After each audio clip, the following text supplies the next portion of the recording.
ಕಾರ್ಯಕರ್ತರಿಗೆ ಕೈ, ಕುಟುಂಬಸ್ಥರಿಗೆ ಜೈ. ರಾಜಕಾರಣಿಗಳ ದುರಾಸೆ ತಾವು ಇರೋವರೆಗೂ ತಮ್ಮ ಎಲ್ಲಾ ಸಂತತಿಯನ್ನ ರಾಜಕಾರಣದಲ್ಲೇ ಉಳಿಸಿ ಬೆಳೆಸಬೇಕೆಂಬ ಆಸೆಯು ದೇಶದ ಬಹುತೇಕ ರಾಜಕಾರಣಿಗಳದ್ದಾಗಿರುತ್ತೆ.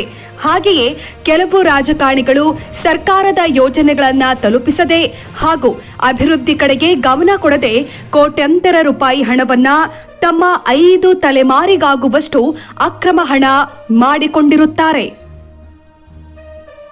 ಅದಾಗಿ ತಂದೆ ಮುಖ್ಯಮಂತ್ರಿ, ಮಗನೂ ಮುಖ್ಯಮಂತ್ರಿ ಆಗಿದ್ರೆ ಮೊಮ್ಮಗ ಶಾಸಕ, ಅಳಿಯ ಸಂಸದ, ಸೊಸೆ ಎಂಎಲ್ಸಿ, ಮರಿಮೊಮ್ಮಗ ಜಿಲ್ಲಾ ಪಂಚಾಯತ್ನ ಅಧ್ಯಕ್ಷ. ಹೀಗೆ ವಂಶ ಪಾರಂಪರ್ಯದ ರಾಜಕಾರಣ ನಮ್ಮಲ್ಲಿ ಹೊಸತೇನೂ ಅಲ್ಲ. ಇದೀಗ ದೇಶದ ಒಟ್ಟು 5,204 ಸಂಸದರು, ಶಾಸಕರು ಮತ್ತು ವಿಧಾನ ಪರಿಷತ್ ಸದಸ್ಯರಲ್ಲಿ 1/5 ಜನ ವಂಶ ಪಾರಂಪರ್ಯ ಹಿನ್ನೆಲೆಯನ್ನ ಹೊಂದಿದ್ದಾರೆ ಅಂತ ಅಸೋಸಿಯೇಷನ್ ಫಾರ್ ಡೆಮಾಕ್ರೆಟಿಕ್ ರಿಫಾರ್ಮ್ಸ್ ವರದಿ ತಿಳಿಸಿದೆ. ಕಾಂಗ್ರೆಸ್ನಲ್ಲಿ ಅತಿ ಹೆಚ್ಚು ವಂಶ ಪಾರಂಪರ್ಯ ರಾಜಕಾರಣವಿದ್ದು ರಾಜ್ಯಗಳ ಪೈಕಿ ಕರ್ನಾಟಕ 4ನೇ ಸ್ಥಾನದಲ್ಲಿದೆ ಅಂತ ವರದಿ ತಿಳಿಸಿದೆ. ರಾಷ್ಟ್ರೀಯ ಪಕ್ಷಗಳಲ್ಲಿ ಹಾಲಿ ಜನಪ್ರತಿನಿಧಿಗಳಲ್ಲಿ 20% ಜನ ವಂಶಾವಳಿ ಹಿನ್ನೆಲೆಯನ್ನ ಹೊಂದಿದ್ದಾರೆ. ಕಾಂಗ್ರೆಸ್ನಲ್ಲಿ ಅತಿ ಹೆಚ್ಚು ವಂಶ ಪಾರಂಪರ್ಯ ರಾಜಕಾರಣವಿದ್ದು ಅದರ ಪಾಲು 32%. ಇನ್ನು ಬಿಜೆಪಿ 18% ಪಾಲನ್ನ ಹೊಂದಿದೆ. ಸಿಪಿಐಎಂ ಅತಿ ಕಡಿಮೆ ಪಾಲನ್ನ ಹೊಂದಿದ್ದು ಕೇವಲ 8% ಸದಸ್ಯರು ಮಾತ್ರ ರಾಜಕೀಯ ಕುಟುಂಬಗಳಿಂದ ಬಂದಿದ್ದಾರೆ. ರಾಷ್ಟ್ರೀಯ ಪಕ್ಷಗಳಲ್ಲಿ 3,214 ಹಾಲಿ ಸಂಸದರು, ಶಾಸಕರು ಮತ್ತು ಎಂಎಲ್ಸಿಗಳನ್ನ ವಿಶ್ಲೇಷಿಸಲಾಗಿದೆ ಮತ್ತು 655 ಅಂದರೆ 20% ಜನ ವಂಶಾವಳಿಯ ಹಿನ್ನೆಲೆಯನ್ನ ಹೊಂದಿದ್ದಾರೆ. ಅಸೋಸಿಯೇಷನ್ ಫಾರ್ ಡೆಮಾಕ್ರೆಟಿಕ್ ರಿಫಾರ್ಮ್ಸ್ ಮತ್ತು ನ್ಯಾಷನಲ್ ಎಲೆಕ್ಷನ್ ವಾಚ್ ವರದಿಯ ಪ್ರಕಾರ ಎಲ್ಲ ಹಾಲಿ ಸಂಸದರು, ಶಾಸಕರು ಮತ್ತು ಎಂಎಲ್ಸಿಗಳಲ್ಲಿ 1,107 ಅಂದ್ರೆ 21% ಜನ ರಾಜವಂಶದ ಹಿನ್ನೆಲೆಯನ್ನ ಹೊಂದಿದ್ದಾರೆ. ರಾಜ್ಯ ವಿಧಾನಸಭೆಗಳು 20% ಕಡಿಮೆ ಪಾಲನ್ನ ಹೊಂದಿದ್ದರೆ ಲೋಕಸಭೆ, ರಾಜ್ಯಸಭೆ ಮತ್ತು ರಾಜ್ಯ ಶಾಸಕಾಂಗ ಮಂಡಳಿಗಳು ಕ್ರಮವಾಗಿ 31%, 21% ಮತ್ತು 22% ರಾಜವಂಶದ ಪ್ರಾತಿನಿಧ್ಯವನ್ನ ವರದಿ ಮಾಡಿವೆ.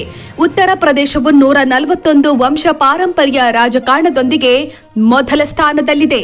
ಮಹಾರಾಷ್ಟ್ರ, ಬಿಹಾರ್ ಮತ್ತು ಕರ್ನಾಟಕ ನಂತರದ ಸ್ಥಾನದಲ್ಲಿವೆ. ರಾಜ್ಯಗಳ ಪೈಕಿ ಉತ್ತರ ಪ್ರದೇಶವು ಸಂಪೂರ್ಣ ಸಂಖ್ಯೆಯಲ್ಲಿ ಅತಿ ಹೆಚ್ಚು ಸ್ಥಾನದಲ್ಲಿದೆ. 604 ಸಂಸದರಲ್ಲಿ 141 ಶಾಸಕರು ಮತ್ತು ಎಂಎಲ್ಸಿಗಳು ವಂಶ ಪರಂಪರೆಯ ರಾಜಕೀಯ ಹಿನ್ನೆಲೆಯನ್ನ ಹೊಂದಿದ್ದಾರೆ ಅಂತ ವಿಶ್ಲೇಷಿಸಲಾಗಿದೆ. ಮಹಾರಾಷ್ಟ್ರವು 403 ಹಾಲಿ ಸಂಸದರು, ಶಾಸಕರು ಮತ್ತು ಎಂಎಲ್ಸಿಗಳಲ್ಲಿ 129 ರಾಜವಂಶದ ಹಿನ್ನೆಲೆಯೊಂದಿಗೆ ನಂತರದ ಸ್ಥಾನದಲ್ಲಿದೆ. ಪ್ರಸ್ತುತ ದೇಶದಾದ್ಯಂತ ಸಂಸದರು, ಶಾಸಕರು, ಎಂಎಲ್ಸಿಗಳಲ್ಲಿ 5ರಲ್ಲಿ ಒಬ್ಬರು ಕುಟುಂಬ ರಾಜಕಾರಣದಿಂದ ಬಂದವರಿದ್ದಾರೆ ಅಂತ ವರದಿ ತಿಳಿಸಿದೆ. ದಕ್ಷಿಣ ಭಾರತದಲ್ಲಿ ಕರ್ನಾಟಕ ಮತ್ತು ಆಂಧ್ರ ಪ್ರದೇಶದಲ್ಲಿ ವಂಶಾಡಳಿತ ಬಲವಾಗಿ ಬೇರೂರಿದೆ ಅಂತ ವರದಿ ಹೇಳುತ್ತೆ. ಕರ್ನಾಟಕದಲ್ಲಿ ದೇವೇಗೌಡರು, ಯಡಿಯೂರಪ್ಪ, ಸಿದ್ದರಾಮಯ್ಯ ಸೇರಿದಂತೆ ಅನೇಕ ಮುಂಚೂಣಿ ನಾಯಕರು ಫ್ಯಾಮಿಲಿ ಪಾಲಿಟಿಕ್ಸ್ಗೆ ಕುಖ್ಯಾತಿ ಗಳಿಸಿದ್ದಾರೆ. ಹೀಗೆ ವಂಶಾಡಳಿತದಿಂದ ಪಕ್ಷಕ್ಕಾಗಿ ದುಡಿದ ಸಾಮಾನ್ಯ ಕಾರ್ಯಕರ್ತರಿಗೆ ಅವಕಾಶ ಸಿಗದೆ ಕೊನೆಯವರೆಗೂ ಕಾರ್ಯಕರ್ತರಾಗಿಯೇ ಉಳಿದು ಬಿಡುತ್ತಾರೆ. ಕಾರ್ಯಕರ್ತರಿಗೆ ಯಾವುದೇ ಅಧಿಕಾರ, ಸ್ಥಾನಮಾನ ಕೊಡದೆ ಅವರನ್ನ ಬಳಸಿಕೊಂಡು ತಮ್ಮ ಕುಟುಂಬದ ಉದ್ಧಾರ ಮಾಡುತ್ತಿರೋದು ಎಷ್ಟು ಸರಿ? ಅತ್ತ ಸ್ಥಳೀಯ ಸಂಸ್ಥೆಗಳ ಚುನಾವಣೆಗಳಿಲ್ಲ, ಇತ್ತ ನಿಗಮ ಮಂಡಳಿ ನೇಮಕವೂ ಇಲ್ಲ. ಯಾವುದೇ ಪಕ್ಷ ಅಧಿಕಾರಕ್ಕೆ ಬಂದರೂ ಕುಟುಂಬದ ಉದ್ಧಾರ ನೋಡುತ್ತಿವೆಯೇ ಹೊರತು ಕಾರ್ಯಕರ್ತರ ಹಿತ ಅವರಿಗೆ ಬೇಕಿಲ್ಲ. ಪ್ರತಿಯೊಂದು ಪಕ್ಷಗಳಿಗೂ ಕಾರ್ಯಕರ್ತರೇ ಬೆನ್ನೆಲುಬು. ಆದರೆ ಇವರ ಕುಟುಂಬ ರಾಜಕಾರಣದಿಂದ ಕಾರ್ಯಕರ್ತರು ರೋಸಿ ಹೋಗಿದ್ದು ಮುಂದೊಂದು ದಿನ ಕಾರ್ಯಕರ್ತರೇ ಇರೋದಿಲ್ಲ. ಎಚ್ಚರವಿರಲಿ.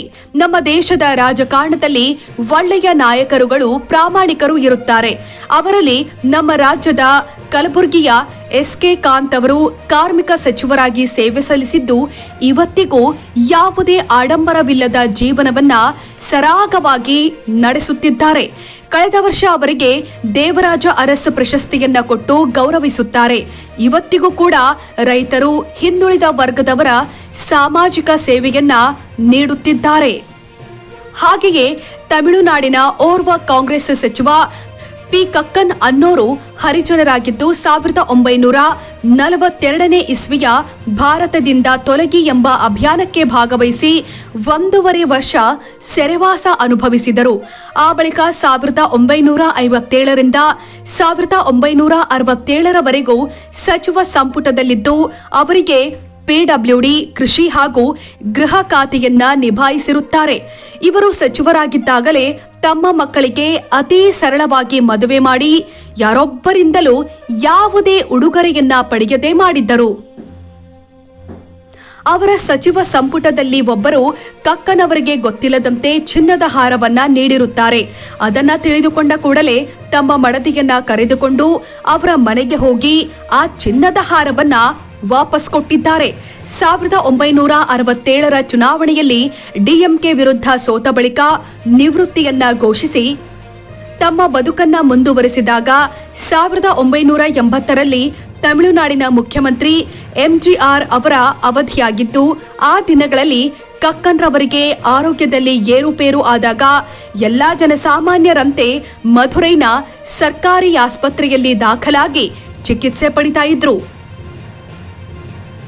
ಅಲ್ಲಿನ ವೈದ್ಯರಿಗೂ ಇವರು ಯಾರು ಅಂತ ತಿಳಿಯದೇ ಇದ್ದ ಸಂದರ್ಭದಲ್ಲಿ ಅಂದಿನ ಮುಖ್ಯಮಂತ್ರಿಗಳಾದ ಎಂಜಿಆರ್ ಅವರು ಶ್ರೀ ಕಕ್ಕನ್ರವರ ವಿಚಾರ ತಿಳಿದು ನೇರವಾಗಿ ಸರ್ಕಾರಿ ಆಸ್ಪತ್ರೆಗೆ ತೆರಳಿ ಶ್ರೀ ಕಕ್ಕನ್ರವರ ಯೋಗಕ್ಷೇಮವನ್ನ ವಿಚಾರಿಸಿದ ಬಳಿಕವಷ್ಟೇ ಇವರು ಪ್ರಾಮಾಣಿಕ ಮಾಜಿ ಸಚಿವರು ಅಂತ ತಿಳಿದುಕೊಂಡಿದ್ದಾರೆ. ಆದರೂ ತಮ್ಮ ಚಿಕಿತ್ಸೆಯನ್ನ ಅಲ್ಲಿಯೇ ಮುಂದುವರಿಸಿ ಚೇತರಿಸಿಕೊಂಡಿದ್ರು. ಇವರು ದಿನಾಂಕ 23 ಡಿಸೆಂಬರ್ 1981ರಲ್ಲಿ ವಿಧಿವಶರಾಗಿದ್ದರು. ಇವತ್ತಿಗೂ ಇವರ ಜೀವನ ಶೈಲಿ ಜನರ ನೆನಪಿನಲ್ಲಿ ಅಜರಾಮರವಾಗಿದೆ. ಆದರೆ ಇವತ್ತಿನ ರಾಜಕಾರಣಿಗಳಲ್ಲಿ ಭ್ರಷ್ಟರೇ ಅಧಿಕವಾಗಿದ್ದಾರೆ. ಪ್ರಿಯ ವೀಕ್ಷಕರೇ, ಈ ಸುದ್ದಿಯ ಕುರಿತು ನಿಮ್ಮ ಅಭಿಪ್ರಾಯಗಳನ್ನ, ಅನಿಸಿಕೆಗಳನ್ನ ತಿಳಿಸಿ. ಹಾಗೆಯೇ ಈ ಸುದ್ದಿಯನ್ನ ಲೈಕ್ ಮಾಡಿ ಹಾಗೂ ಶೇರ್ ಮಾಡಿ.